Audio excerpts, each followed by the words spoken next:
طے کرے عشق رسول صلی اللہ علیہ وسلم۔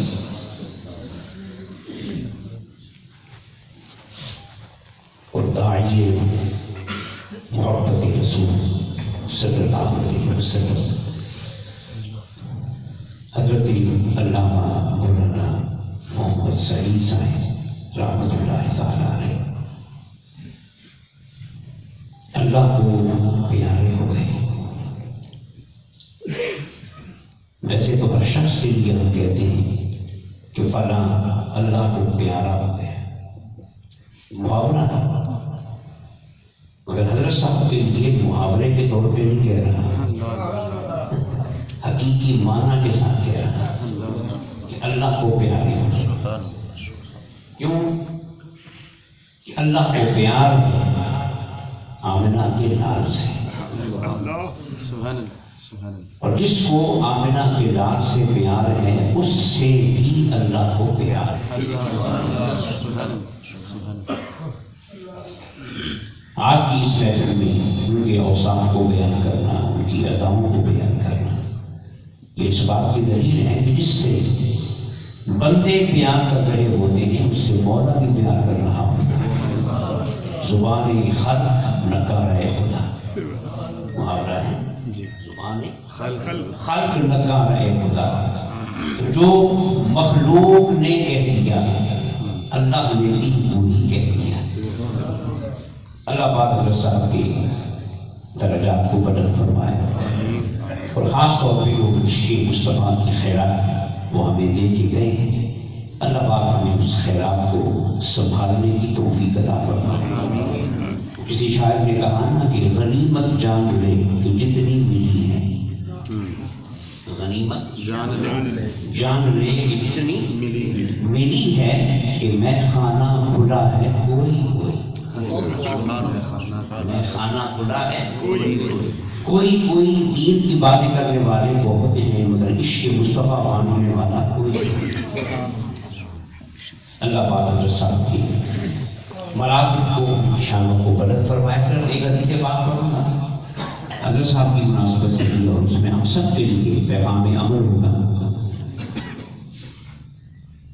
حضور نے بڑی خوبصورت بات فرمائی، اور اگر اس پیغام کو سمجھ لیا جائے تو پھر موت کا کوئی خوف رہتا ہی نہیں، موت کا کوئی خوف رہتا ہی نہیں۔ اور میرے آقا تو سب کچھ جانتے ہیں، حضور تو اس وقت بھی تھے کہ جب زندگی تخلیق کی جا رہی تھی، انسان کو بنایا جا رہا تھا، تو انسان کی اوقات کیا ہے، یہ پست کتنا ہے اور اعلیٰ کتنا ہے، یہ دونوں سمتیں اگر کوئی جانتا ہے تو آمنہ کا راز جانتا ہے۔ تو حضور کی حدیث سن لیں، یاد رکھیں، اللہ پاک ہمیں اس کے مطابق زندگی گزارنے کی توفیق عطا فرمائے۔ 3 جملے ہیں، 2 جملے ہیں، آقا فرماتے ہیں تموتون کما تحیون وتحشرون کما تموتون۔ 2 جملوں میں سب کچھ کہہ دیا۔ آقا فرماتے ہیں جس طرح جیو گے، جس طرح جیو گے اسی طرح مرو گے، اسی طرح مرو گے، اور جس طرح مرو گے نا قیامت کے دن اسی طرح اٹھو گے۔ بولیے اب پیچھے کیا رہ گیا؟ آقا فرماتے ہیں دوہرا لیں، جس طرح اسی طرح مرو گے، اور جس طرح مرو گے اسی طرح قیامت کے دن اٹھو گے۔ میرے آقا نے فرمایا سنو، صرف جہان بدلے گا، عادتیں نہیں بدلیں گی، معمول نہیں بدلے گا، وظیفہ نہیں بدلے گا، انداز حیات نہیں بدلے گا۔ جن عادتوں پہ جینا ہوگا انہی عادتوں پہ مرنا ہوگا، اور جن عادتوں پہ مرنا ہوگا قیامت کے دن انہی عادتوں پہ اٹھنا ہوگا۔ اور میں اگر اس کو یوں سمجھوں تو کہا جا سکتا ہے، حضور نے فرمایا کہ جیسے جیو گے ویسے مرو گے، اس کا مطلب کیا ہوا کہ مرنا جینے کی طرح، مرنا جینے کی طرح، تو پھر مرنا کا ہے جس کا مرنا جینے کی طرح، تو پھر وہ مرا بولے. تو پھر ناصر شاہ کیوں نہ کہے کہ زمین میلی زمن میلا، محمد کے غلاموں کا کفن میلا. تو حضور نے فرمایا کہ اپنی عادتیں اچھی بنا لو، معمولات اچھے بنا لو، زبان اچھی بنا لو، مزاج اچھا بنا لو، فطرت اچھی بنا لو، طبیعت اچھی بنا لو، انداز حیات اچھا بنا لو. جیسے زمین کے اوپر رہو گے نا ویسے ہی زمین کے اندر رہو گے، اور اسی طرح وہی کام کرتے ہوئے قیامت کے دن اٹھو گے. پھر بولیے اگر امتحان کا ایک ہوگا پھر تو بندہ خود ہی بول رہا ہوگا میں کون ہوں. اللہ سبحان اللہ. میں ایک دو مثالیں دے دیتا ہوں. ایک صحابی حضور کی بارگاہ میں حاضر ہوئے، سفر سے واپس آئے. عرض کیا رسول اللہ میں سفر کے تھا، جنگل میں ایک مقام پہ رات آئی، وہاں پہ ٹھہرا تو سورہ ملک کے پڑھنے کی آواز آ رہی. تو میں نے پڑھا، تلاش کیا پڑھنے والے مگر کوئی ملا نہیں. تو آقا آپ بتائیں وہ آواز کس کی تھی؟ اب اس میں عقیدہ نہیں ہے صحابی کا، یہ بھی کہاں جنگل، کہاں سفر، کہاں رات، کہاں آواز، کہاں کہانی والا. اللہ تو یاد کہہ دیتا کہ مجھے کیا پتا تو کہاں کی بات کر رہا ہے. پر نہیں، ابھی سوال مکمل نہیں ہوا تھا کہ زبان مصطفیٰ پہ جواب آ. اس لیے یہ یہاں وہاں یہ ہمارے لیے حضور کے لیے تو سب کچھ یہاں ہے. سبحان اللہ سبحان اللہ سبحان اللہ. حضور نے فرمایا سن، جہاں تو ٹھہرا تھا نا وہاں ایک مومن کی قبر تھی. مومن کی قبر.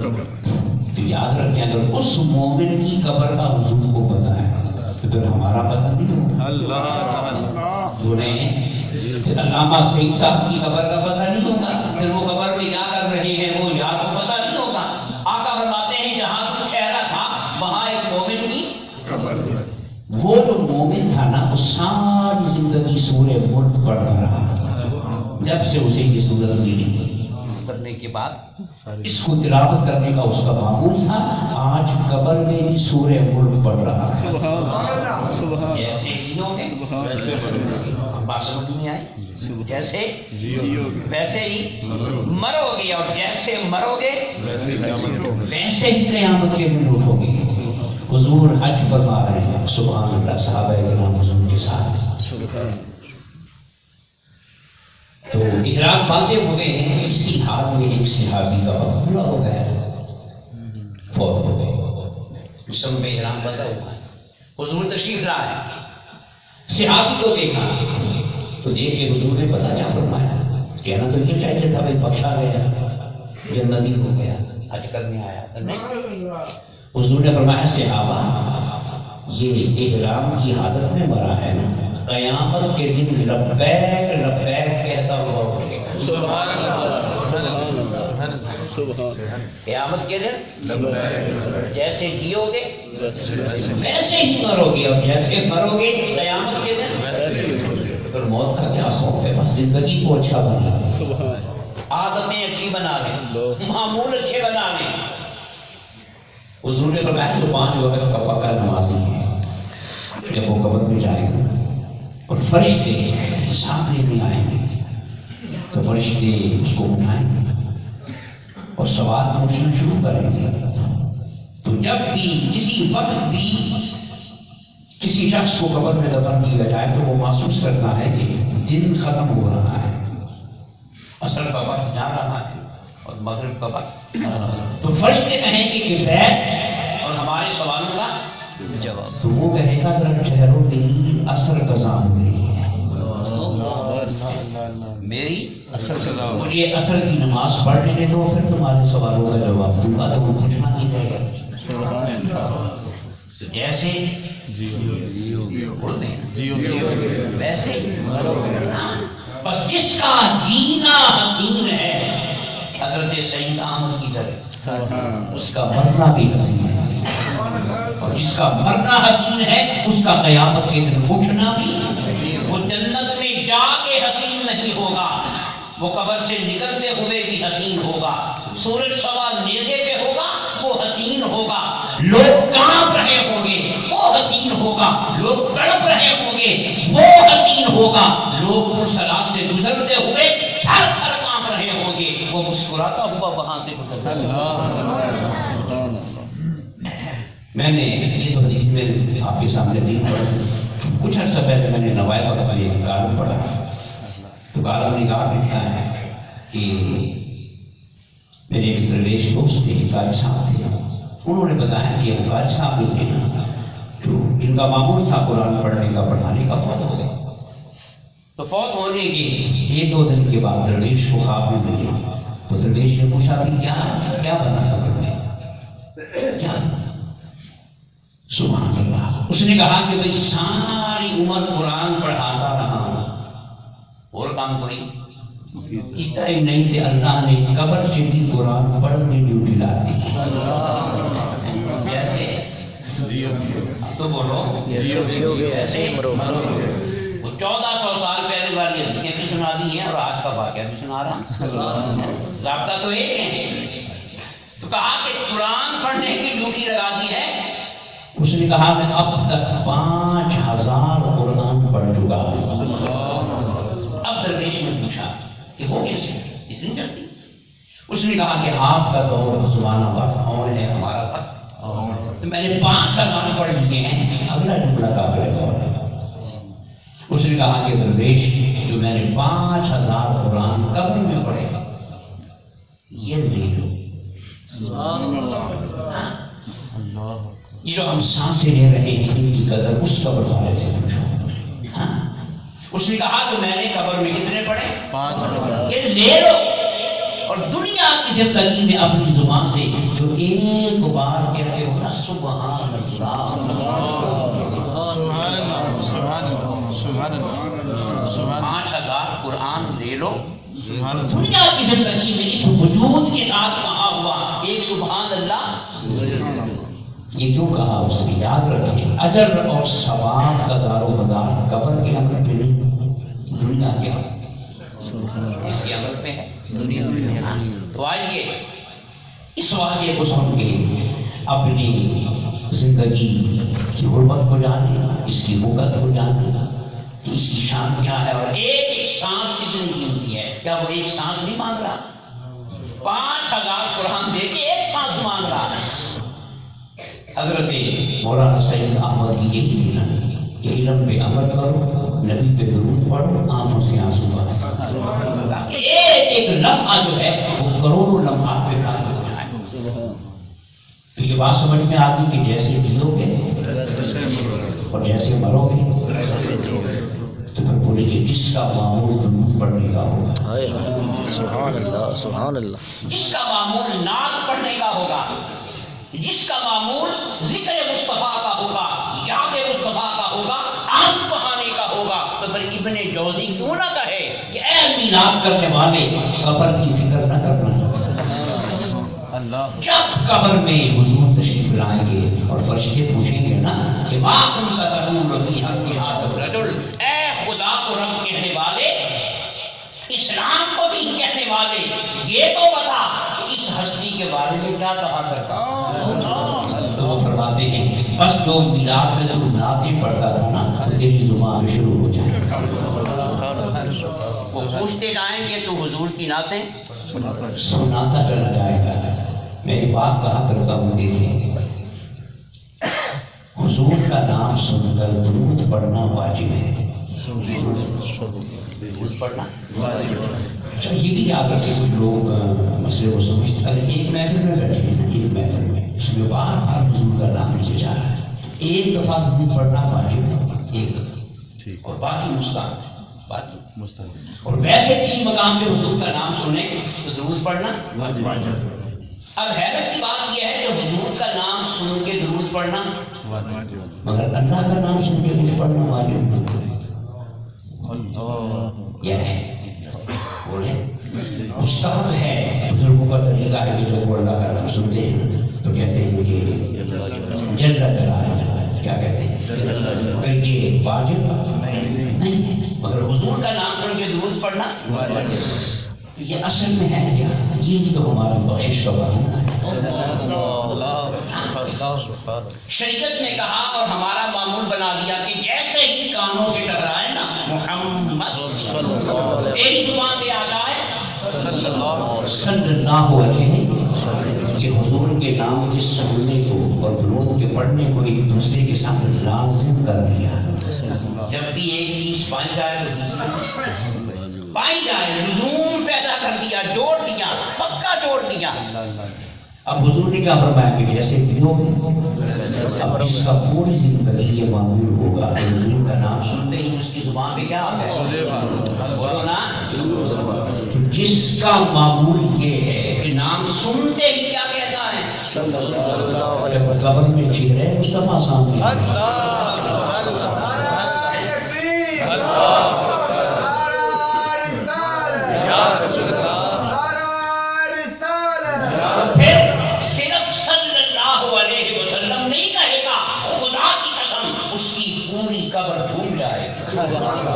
اس کا پورا وجود رقص کرے گا، فرشتے کی حیرت سے دیکھیں گے کہ جو خود مست ہو گیا ہے، اب اس سے پوچھنا کیا؟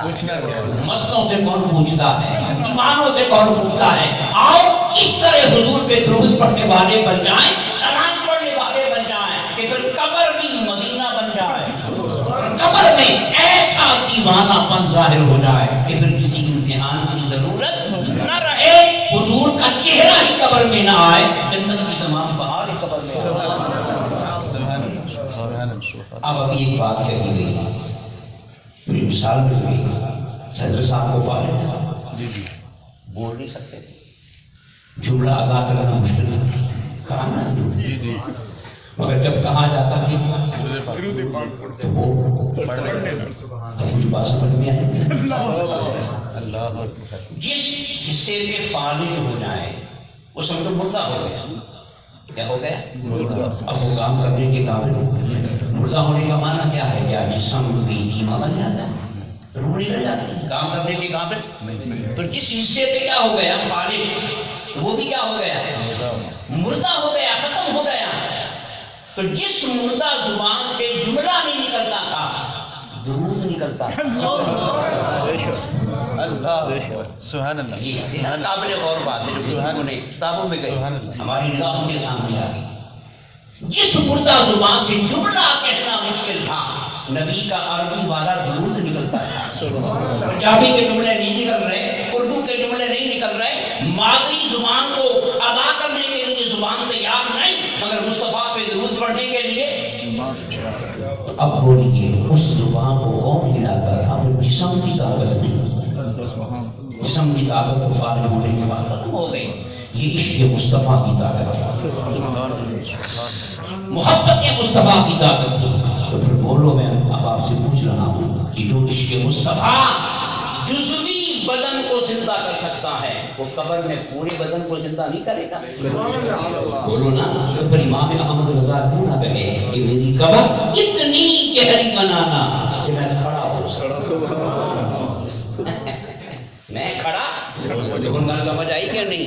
جو فارغ زدہ زبان سے درود پڑھ سکتا ہے، اس کا بھی استاد ہو، پھر اس کا بھی استاد ہو، پھر اس کا بھی استاد ہو، جس میں خانہ بریلی سے یہ ساری شرابیں آئی ہوں اور یہ سارے جام تقسیم ہوں، جب وہ قبر میں جائے گا تو زندہ ہوگا یا نہیں ہوگا؟